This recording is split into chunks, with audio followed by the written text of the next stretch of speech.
దీపం ఇంకా ఇంప్రూవ్ చేసుకోవాలి. గంజాయి మీద యుద్ధం కొనసాగించాలి, అది కూడా కొంత లోపం ఉంది, ఇంకా తక్కువ ఉంది. ఇక్కడ సిఐ ఎస్ఐ గుర్తుపెట్టుకోవాలి, డిఎస్పి గుర్తుపెట్టుకోవాలి. ఇంకో పక్క పంచాయతీరాజ్ సర్వీసులు, ఇంటింటికి చెత్త కలెక్ట్ చేయడం, దాన్ని కాంపోస్ట్ కన్వర్ట్ చేయడంలో బలహీనంగా ఉన్నారు. మున్సిపల్ అడ్మినిస్ట్రేషన్లు కూడా కొంచెం బలహీనంగా ఉంది. ఇండ్లు ఇచ్చే కార్యక్రమంలో కూడా బలహీనంగా ఉన్నారు. ఈరోజు ఇచ్చిన తర్వాత సాటిస్ఫాక్షన్ రావాలి, హౌసింగ్ శ్రద్ధ పెట్టాలి.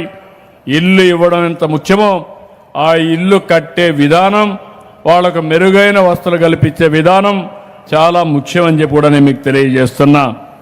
ఇంకో పక్క సోషల్ వెల్ఫేర్ రెసిడెన్షియల్ స్కూల్స్ అన్నీ ఇంకా ఇంప్రూవ్ చేయాలి. ఫైర్ సర్వీసెస్ ఎన్ఓసి చాలా బాగుంది, రియల్ టైంలో ఇస్తున్నారు. గ్రామాల్లో దారులన్నీ కూడా గుంతలు పడితే అవి రిపేర్ చేశాం. జిల్లా కంటే ఇక్కడ లోటుగా తక్కువగా ఉంది. వీధి దీపాలు కూడా అక్కడక్కడ రిపోర్ట్ సరిగా రాలేదు. ఇంకో పక్క బీసీ వెల్ఫేర్ రెసిడెన్షియల్ స్కూల్స్ కూడా అంత బాగా లేవు, దాన్ని కూడా ఇంప్రూవ్ చేయాలి. ఎఫ్ లైన్ బాగుంది, ఇంకో పక్క రీసర్వే బాగా ఉంది. నేను ఎందుకు ఈ విషయాలు చెప్తున్నానంటే, నేను రాబోయే రోజుల్లో ఒక ట్రాన్స్పరెంట్, ప్రజల్లో ఎప్పటికప్పుడు సమాచారం తెప్పించి ఆ సమాచారానికి అనుగుణంగా గవర్నమెంట్ రన్ చేస్తున్నాను. పార్టీలో కూడా ఇదే చేస్తున్నాం. మీరు ఈ విషయం గుర్తుపెట్టుకోవాలి. విజయశ్రీ బాగా చేయకపోతే విజయశ్రీ బాగా పనిచేయలేదని మొహమాటమే లేదు, నిర్మోహమాటంగా చెప్తానని మీ అందరికీ విజ్ఞప్తి చేస్తున్నా. ఒక ప్రజాప్రతినిధులు, ఒక అధికార యంత్రాంగం మనం అందరం కలిసి సమిష్టిగా పనిచేయాలి.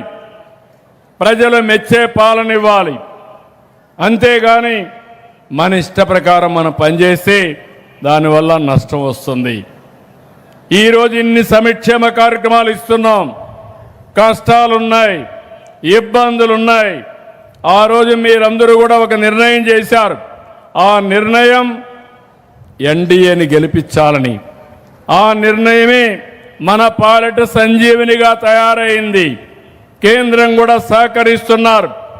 ఈరోజు కేంద్రం పూర్తిగా సహకరించకపోతే నేను ఎంత ఆలోచించినా, ఎంత అనుభవం ఉన్నా, ఎంత తెలివైన వాడినన్నా, ఏమాత్రం డబ్బులు ఇంధనం లేకపోతే బండి కదలదు.